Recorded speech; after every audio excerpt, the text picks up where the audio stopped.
Good afternoon and welcome to News 8 at 5. I'm Lisa Klein. And I'm Lou Hillman. Is Wisconsin gaining or losing jobs? It depends on which numbers you believe. Today, the state's Department of Workforce Development released its latest jobs numbers. It shows a growth of 7,000 jobs in the last month and about 18,000 more jobs than this time last year. Now that goes into contrast to numbers released yesterday by the U.S. Bureau of Labor Statistics. Those numbers said Wisconsin has lost about 24,000 jobs during the last year. Now, the issue has provided fuel to the political fire in recent weeks and is the focus of several political ads in the race for Wisconsin governor. Both parties say the numbers favor their side. And while it's taking center stage, some are wondering if it really should be. News 8's Carrie Vick joins us with more on what these numbers mean for the upcoming election.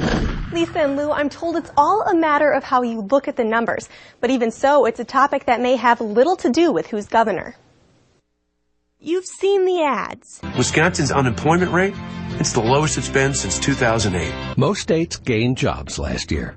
But under Governor Walker, Wisconsin lost more jobs than any other state. More than 17,000 new jobs we've added in the first 2 months of this year alone. It's become a focal point of the Wisconsin governor recall election campaign. Jobs is clearly the number one issue that we have in the state of Wisconsin. But with so many numbers saying so many different things, what should you believe? UWL political science professor Joe Heim says neither. I would tend to suggest that the average voter should tend to disregard this. Both parties spin this stuff the way they want the public to hear it.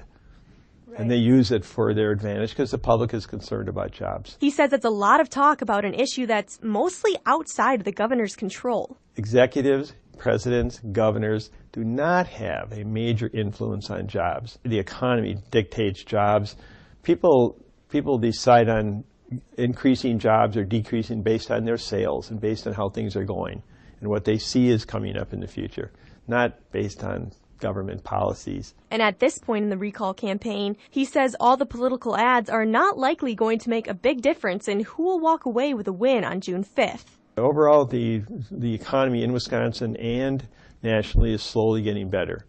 If you want to focus on that, fine. It's not really necessarily a political issue, frankly. So I would suggest to voters they should focus on things other than jobs and kind of hope that the economy, which is not under the control of politicians, continues to improve. So that's kind of a hope, but it isn't a reason to vote necessarily one way or the other. Now, even though the job numbers may have little to do with the governor, both sides are continuing to push the issue as we head towards the election. Thank you, Carrie. There's still one more monthly jobs report to come before the June 5th recall election. It should be released around this time in May.